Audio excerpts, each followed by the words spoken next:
If you think Tenerife is just bars, clubs and all-inclusive resorts, then you're not completely wrong. However, step outside those resorts and you will see that there is so much more to this incredible island.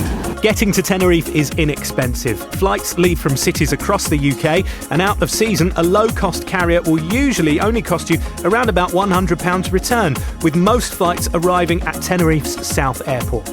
My biggest bit of advice is when you get to Tenerife, rent a car, because they really don't cost very much and will take you all over the island. Plus, it's a really easy island to drive around, and this rent-a-car that we've got this time is costing just €44.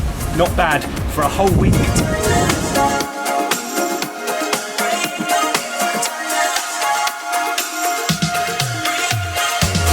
If you're looking for the sunshine, then the south is definitely the best part of the island to come to. Temperatures between April and November normally mean t-shirt weather, with June to August being the hottest.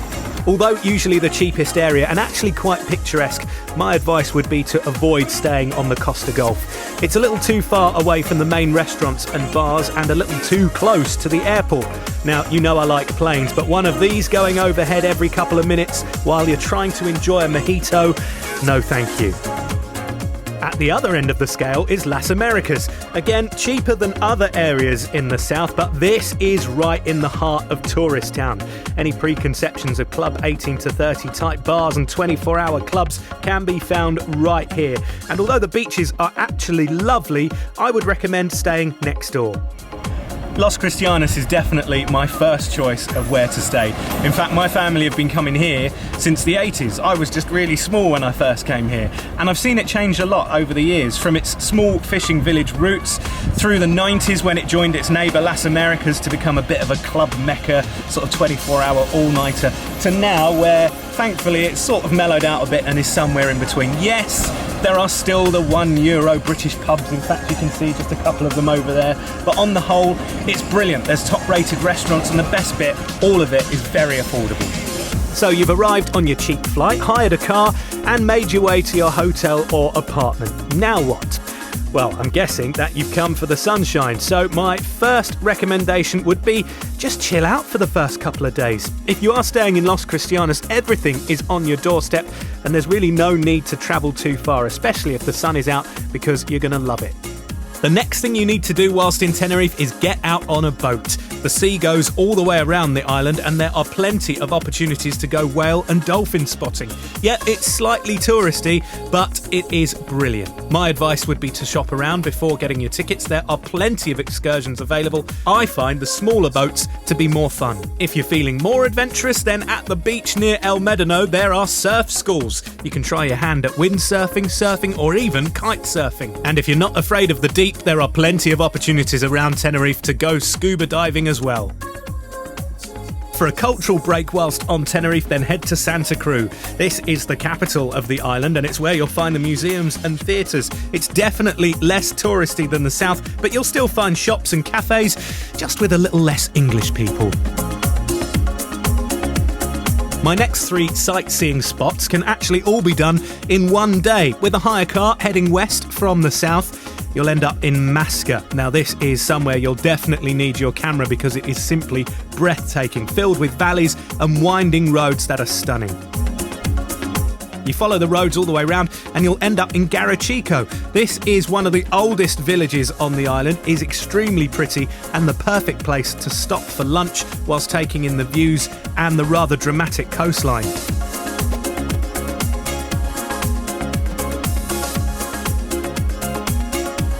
Leaving Garachico, the roads start going from west to east. Now, if you follow this round, you'll end up at Icod. They used to say that this was the oldest tree on the island and one of the oldest trees in the world. Now, we're not quite sure whether that's true, but either way, it's definitely worth a stop off on your way back home to the south.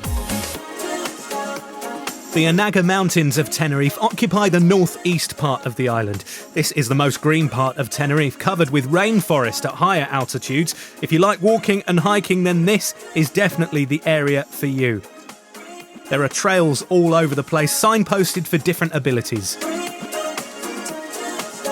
Supposedly, somewhere in Spain every day there's a festival, and if you're lucky enough to be on Tenerife when there's a local fiesta here, then my advice would be get stuck in. You're going to have loads of fun, and it is always 99.9% completely safe. Number 2 on my list of things to do in Tenerife is Siam Park. Yes, this is rather touristy, but it's actually voted the #1 water park in the world.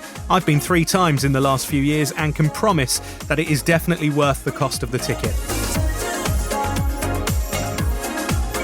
Number 1 on my list is simply a must-do, and is something that draws me back to the island time and time again. The breathtaking National Park of Mount Teide. And here's a secret not many people know.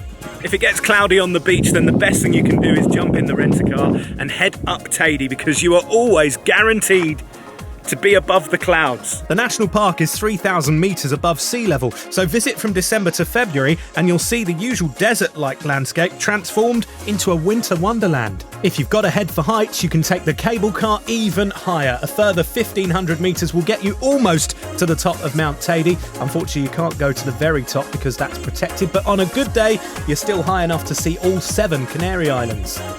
So there you have it. There's my take on Tenerife, an island that I love, and I think you'll agree there is plenty to do here, but the island does hold one more ace in the deck. Once you've seen the sights of Tenerife, there are loads of options to jump on a ferry and see some of the other Canary Islands as well.